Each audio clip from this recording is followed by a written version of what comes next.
When you ask most jazz pianists who their favorite jazz pianist is, many of them will tell you that it's Bill Evans. And one of his most well-known albums is Sunday at the Village Vanguard.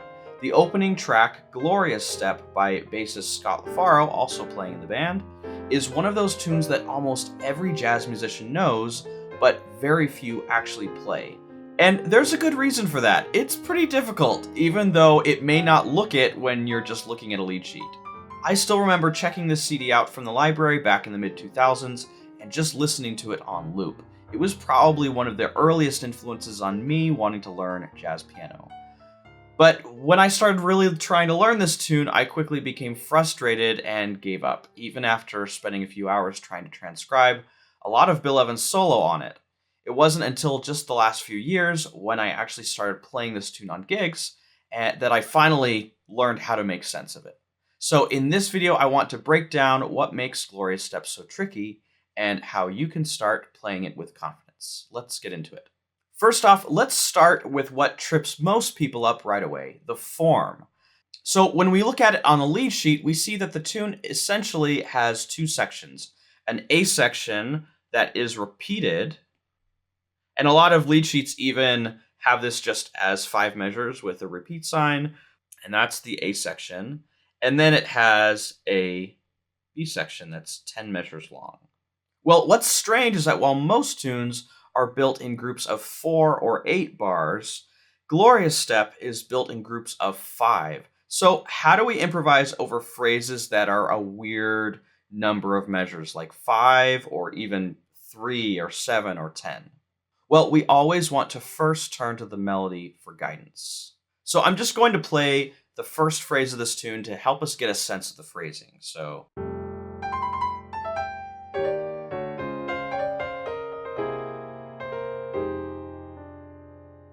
notice how we essentially have 2 measures that are a phrase, and there's a big breath on the second measure, and then we have a 3 measure section that ends on the 5th bar and really has a big break on the 5th bar. When you're starting to improvise over this tune, I would always recommend trying to imitate the phrasing of the melody of whatever tune you're working on, especially if it's a bit of a weird phrase length. So here I might do something like this.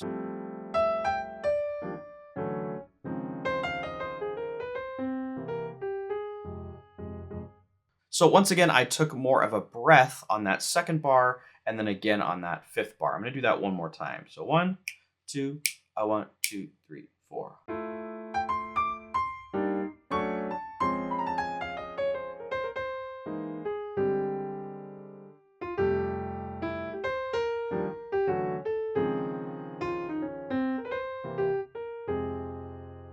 Right? So by stopping on that 5th bar of each 5-bar section, it helps me feel like the phrase is over and I can feel like I can breathe a little bit. So once you internalize that phrasing shape, everything is going to start feeling more natural, and you're going to stop feeling like you're fighting the form or you're trying to fit your 4-measure phrases into the 5-bar form. Of course, over time, you're going to want to get comfortable with different ways of extending your lines beyond this 5-measure phrasing or even playing shorter phrases within it. And one of the ways that you could do that is start doing pickups into the next phrase. So you could do something like this.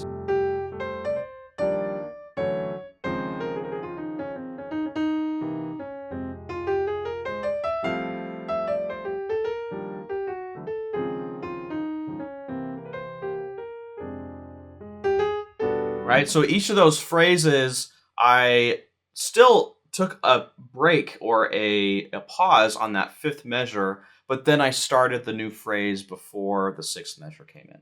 So once again, even if you're going to start experimenting with ways to play with this 5-bar phrasing, it's so important to start your journey soloing over a tune like this with agreeing with this 5-measure phrases. And then it's best to always start by improvising in a way that's similar to the phrasing of the melody, especially when it's a new type of phrase for you.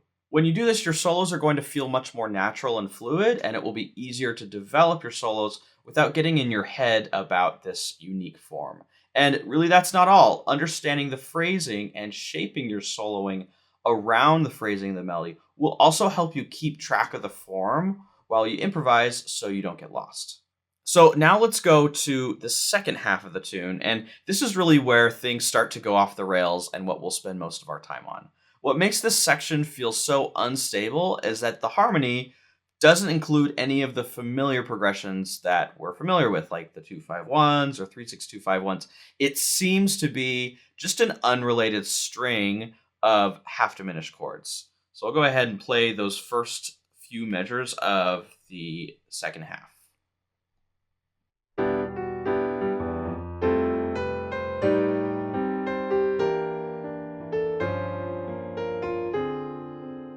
Right, so from the third measure of this section, we have A half diminished, and then E half diminished. Notice this is going down a fourth. Then we have G half diminished, and it repeats this pattern going down a fourth to the D half diminished. And then it even continues on with more half diminished chords. Right, so notice that while typical jazz harmonies such as 2-5-1s often feature falling fifths, right?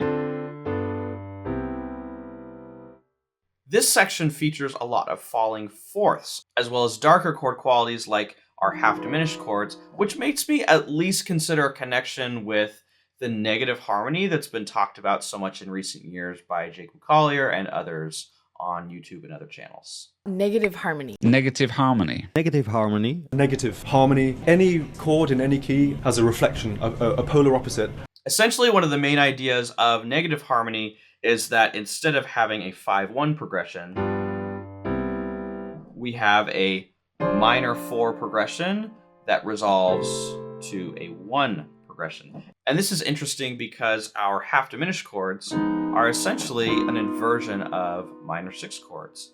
And it's resolving down a fourth, just like the minor 4 to 1 chord progression that's talked a lot about in negative harmony conversations. So let's continue on. We have this sequence of falling fourths from A half diminished to E half diminished, and then G half diminished to D half diminished, and then finally we arrive at the last 4 measures.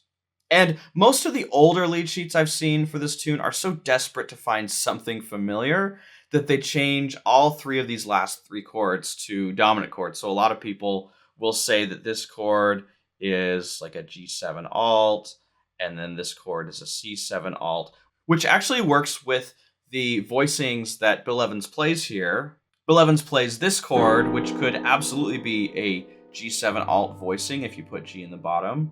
And then he plays this, which is essentially a C7 alt voicing if you put C in the bottom. But these aren't the bass notes that Scott LaFaro was playing, and given that he wrote the tune, I definitely don't think those are the chords. So a lot of the more recent lead sheets that I found actually do show what I believe to be the correct changes for these 2 chords right here, F half diminished and B flat half diminished. But I usually play something different for this E flat 7 sharp 9, and let me tell you why. So this is my transcription of what Bill Evans and Scott LaFaro actually play here. And as you can see, in the bass, we mostly have roots and flatted fifths of the half diminished chords here. So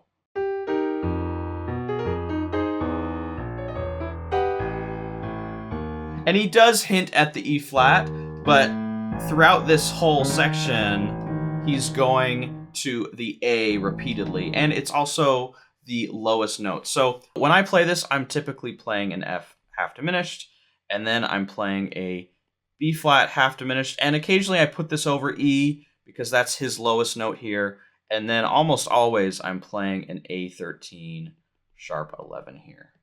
What's interesting here is that even though this isn't a traditional 2-5-1, it still has a feeling of leading toward this last chord. So we have F half diminished and then B flat half diminished, and I usually put this over E, and then A13 sharp 11.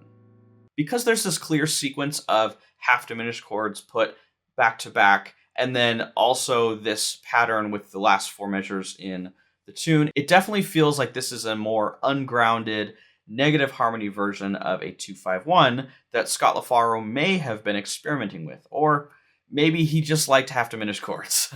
Of course, if you know something about this chord progression that I don't, definitely let me know in the comments if you think that there's a connection between this and the negative harmony that Jacob Collier and others have talked so much about in recent years. But let's continue on to actually tackling this harmony in our comping and our soloing.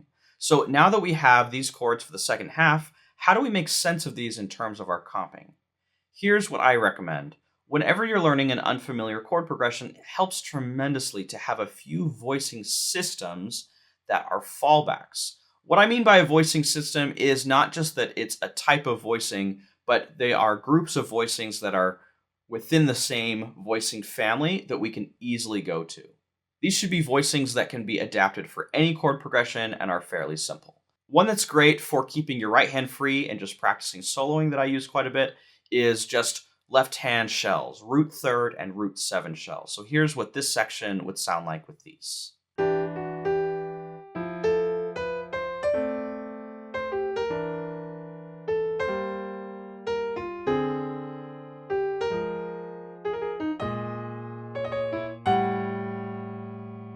Right, so that's pretty good for some left hand, so just keeping it simple with root third and root 7th to get really comfortable with this. Another one that I teach in my course, the Jazz Piano Launchpad, is similar to these shells, but we add full 7th chords to the right hand to go along with our left hand shells. I call this the basic voicing system, and it would sound like this over this section.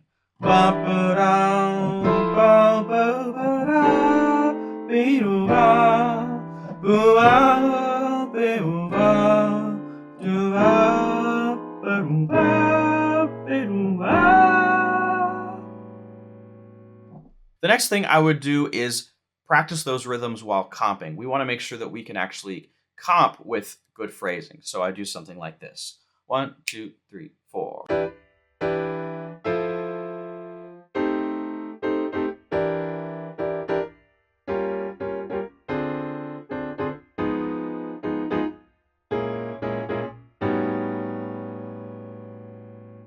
After you have some simple approaches to comping in this section down with both rhythm and phrasing, you can branch out with more advanced voicing methods. But speaking of advanced voicing methods, if any of this video is going over your head, I'd love to help you build a solid foundation for learning jazz piano through my course, the Jazz Piano Launchpad. It'll help you get from knowing nothing about jazz piano and jazz chords to being able to attend a jam session, playing melodies, comping, and soloing. That way, when you do jump into a video like this, you'll be able to play along no problem. Even if you do understand everything we've talked about in this video, you may not be able to play these things in real time. The Jazz Piano Launchpad will give you the tools to gain real confidence as a jazz pianist so that you can learn new concepts more quickly and easily. You can learn more about it at the link in the description. So once you understand the chords and can comp over them, the real challenge is soloing over them. And this is where a lot of players will hit a wall. Because the harmony doesn't follow a clear 2-5-1 structure, it's hard to use your normal vocabulary. So this is a great opportunity to build a skill I call linear connection. All of your favorite jazz pianists are able to seamlessly weave between chords without skipping a beat. But when we focus on chord scales and individual licks, we often miss the actual connection between the chords. Because of that, we end up pausing when we hit a new chord, and our solos end up sounding disjointed. So what we're going to do is practice connecting each chord to the next with melodies. Using eighth notes, we start on beat 1 of the first chord, play 9 eighth notes total, and then we land on the downbeat of the second chord. What that would look like going from the C7 sharp 9 to the F minor 7 would be something like this. Or even... So I'm starting on a note that works well on the first chord and then ending on a chord that works well in the second chord.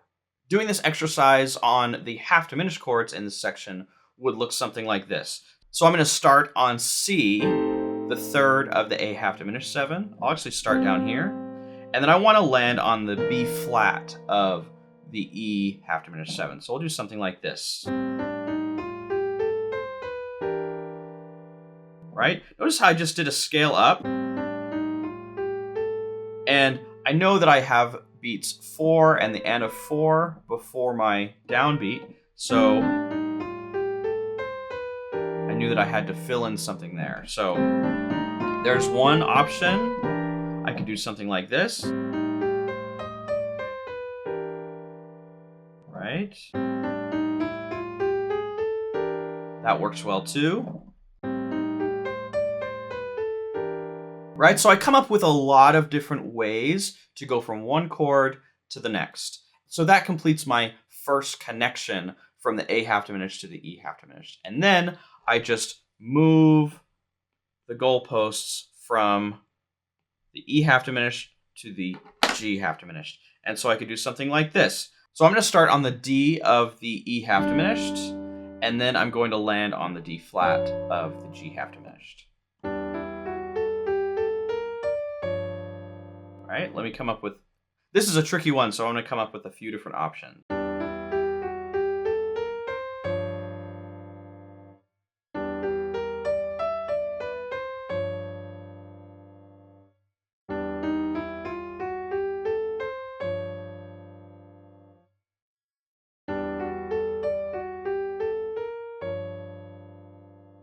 So what we do is we focus on one connection at a time until we can seamlessly play eighth notes throughout the whole section. Even though I showed you that process fairly quickly, I actually have a mini course called From Lines to Melodies that walks you through this practice process step by step so that you can gain confidence with lines, especially if you've had some issues I described earlier, and then turn your lines into melodies. If you'd like to find out more about it, the link is in the description. So between getting comfortable with 5-measure phrases, learning how to voice lead disjointed half diminished chords, and finally learning how to connect your lines through these unfamiliar chords, every jazz piano practice plan needs at least one tune at a time that stretches you. One that kind of messes with your instincts and forces you to develop deeper skills. Gloria Step is definitely one of those tunes. Learning it will give you confidence with odd phrase lengths as well as comping and improvising over unfamiliar chord progressions. So if you've been avoiding it or just admiring it from afar, this is your sign to give it a real shot. You have what it takes if you approach it in the right way. Let me know in the comments, have you ever tried learning this tune? What tripped you up? Did this video help you see it in a new light? Lastly, if you found this helpful, don't forget to like and subscribe. It helps the channel grow and it lets me keep making content like this for you. I'll see you in the next one.